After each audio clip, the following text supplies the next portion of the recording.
I nderuari zotëri Xhelal Sfeqla, Ministri i Punëve të Brendshme në Qeverinë e Republikës Kosovës, i nderuari zotëri Elbert Krasniqi, Ministër në Ministrinë e Administrimit Pushtetit Lokal, e nderuara zonja Elisa Spiropali, Ministre e Shtetit për marrëdhëniet me Parlamentin në Republikën e Shqipërisë, i nderuari zotëri Bardhyl Dobra, zëvendës Ministër në Ministrinë e Punëve të Brendshme, të nderuar ambasador të Republikës Gjermanisë dhe të Francës, zotëri Jorn Rode dhe zotëri Olivier Guéraud, të nderuar shkëlqësi ambasador, përfaqësues të shteteve mike në Republikën e Kosovës, të nderuar deputet të Kuvendit, ministra, zëvendës ministra të qeverisë, përfaqësues e drejtues të institucioneve vendore, i nderuar i profesor Drexler, të nderuar pjesëmarrës nga shumë vende të botës dhe nga Kosova, zonja dhe zotëri,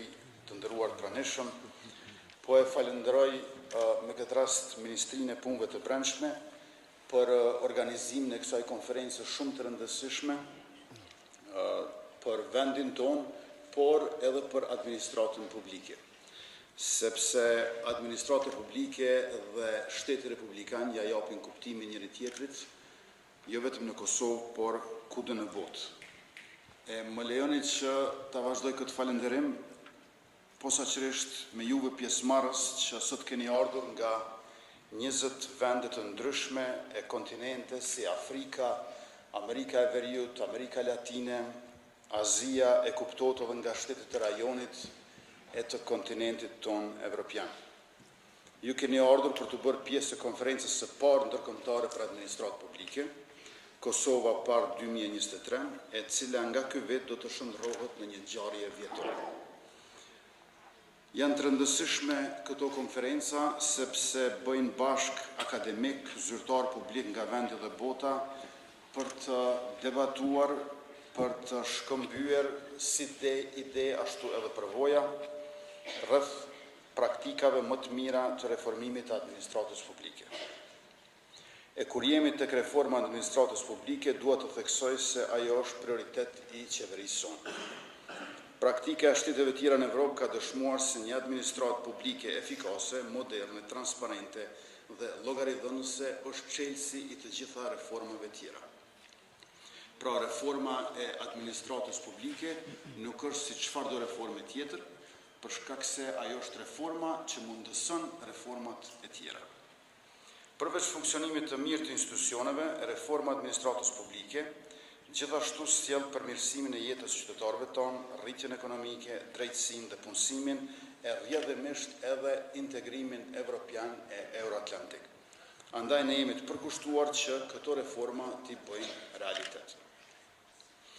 Ka një mori studimesh të cilat vërtetojnë që shpejtësia e integrimit evropian të një vendi që aspiron antarësim në Bashkimin Evropian, me cilësinë e administratës publike e ka korelacionin më të fortë edhe se me mirëqenien qytetare, zhvillimin ekonomik apo progresin shoqëror.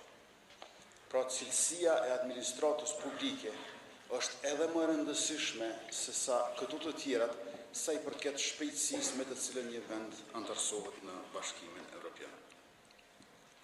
Tema e konferencës, reforma administratës publike për një qeverisje fleksibile dhe të qëndrueshme, reflekton synimin e qeverisjes që unë drejtoj për një qeverisje të mirë në plot kuptimin e fjalës.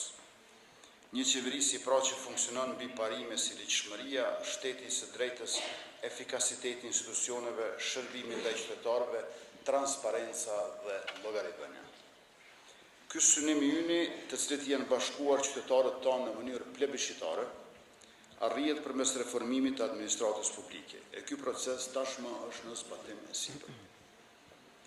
Qeveria është duke punuar ngushtë me ekspertët më të mirë ndërkombëtar, disa prej tyre të pranishëm sot këtu. E ka miratuar tashmë strategjinë e re për administratë publike dhe atë për e-qeverisje, për qeverisje elektronike, që të dyja të bashkërenditura në planin për zhvillim kombëtar 2030. është bërë shumë punë e madhe në ligjin për zyrtarët publik dhe ligjin për paga në sektorin publik.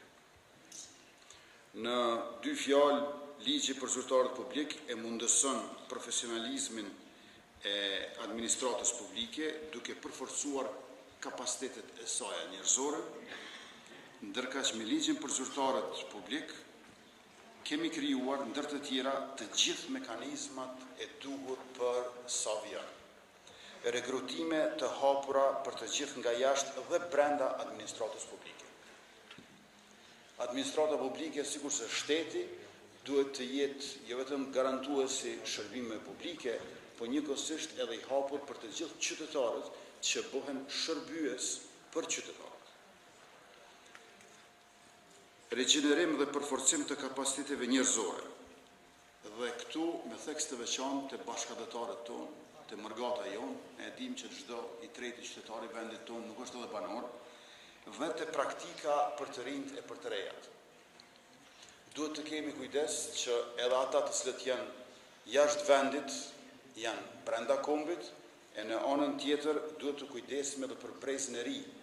E kujdesi për ata që vinë pas neve, fillon me kujdesin për rinin, me përfshirjen, me integrimin e rinis. Hapja e sistemit për përfshirjen e grava dhe vajzave në pozitat drejtuese, nuk mund kemi barazi shoqërore nëse nuk kemi barazi gjinore, dhe luftimi i pabarazisë testin më të sakt e ka pikrisht tek pjesëmarrja e grave dhe tek vendimarrja e grave. Përfaqësimin e drejtë të komuniteteve jo shumicë në çdo kategori, mundësitë barabarta për punësimin e personave me aftësitë kufizuara, jetësimin e konceptit të karrierës, mundësi ngritjen karrierë për shërbyesit civil, duke përfshirë edhe programet e bursave, sikurse Young Cell Scheme, dhe mundësi reale për ngritjen karrierë përmes mekanizmit të mandateve me kohë të caktuar në nivelet menaxheriale, me që rast kemi edhe matjet performancës për cilësi e me drejtësi.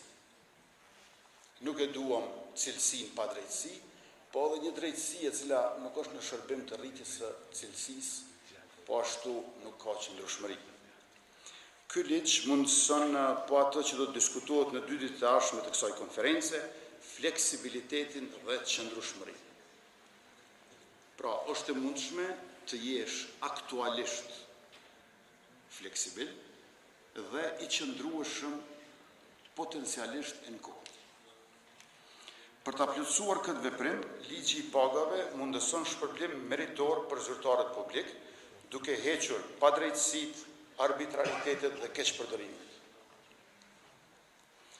Pra kemi kaluar nga një gjendje kaotike me 58 akte normative që rregullonin pagat në vetëm një ligj gjithëpërfshirës. Nga 58 në një.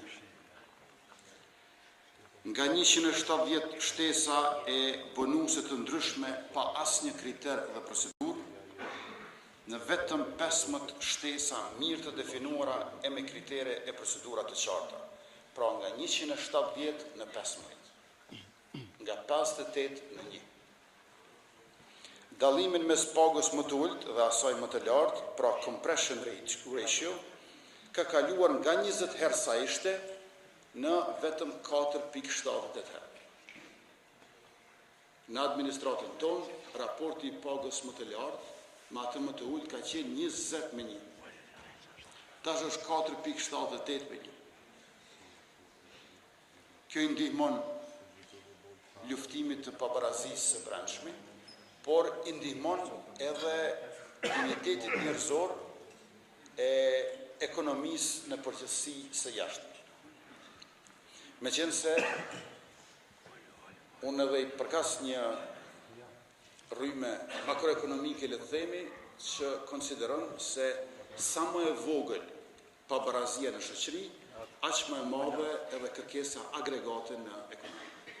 Në këtë mënyrë, ne me shembullin tonë në administratën publike, për brenda shtetit, tregojmë se si duhet të jetë shoqëria në atë shtet. Fillojmë prej vetes, udhëheqemi me shembullin ton edhe për të tjerët edhe për vetën.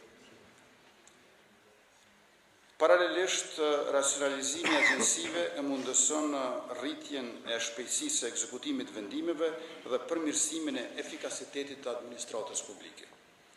Numri i shërbimeve publike të digitalizuara ka kaluar nga më pak se 20 në mbi 150 shërbime përmes portalit unik e-Kosova, duke përfshirë shërbime të gjendjes civile si certifikatet e lindjes, martesës, vdekjes e të tjera, tatimin pron grantet dhe subvencionet, tiketat e policisë e kështu me radhë.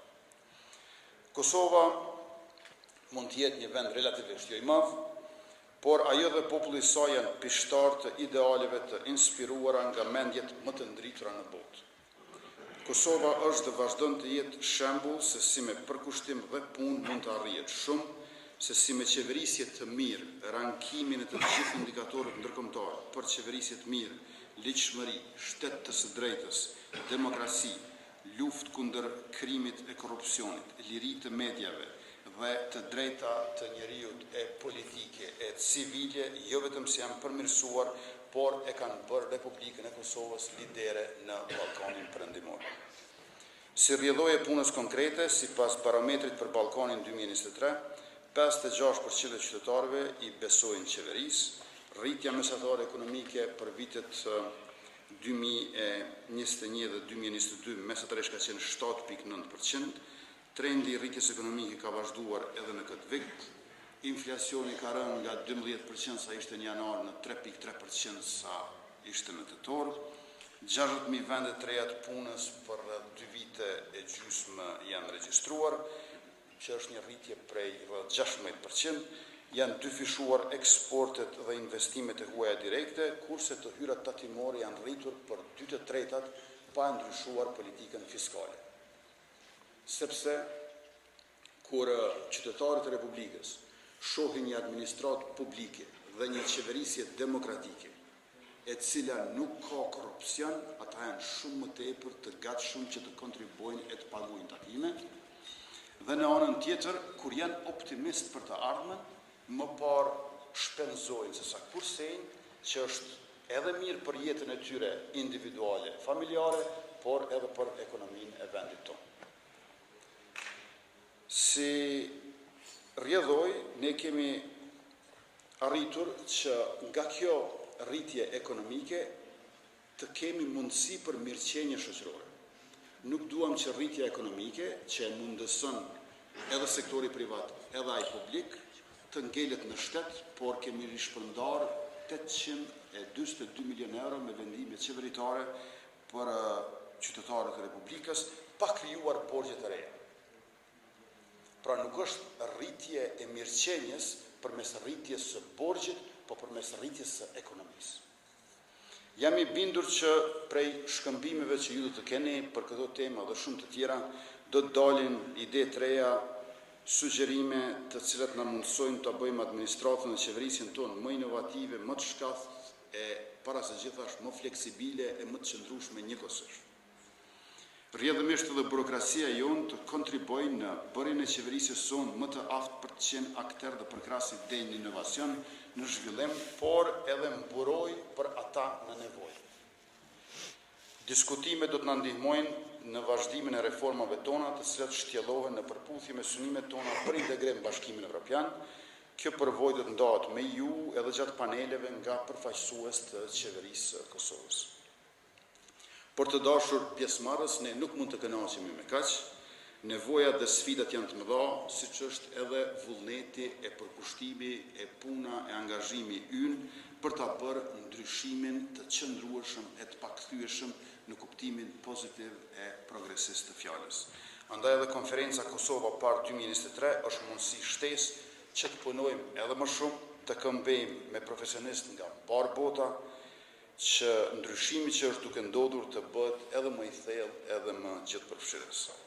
Punimet të mbara e mezi pres që t'ua prezantojmë arritjet tona të reja pas një viti në Kosova Par 2024. Faleminderit.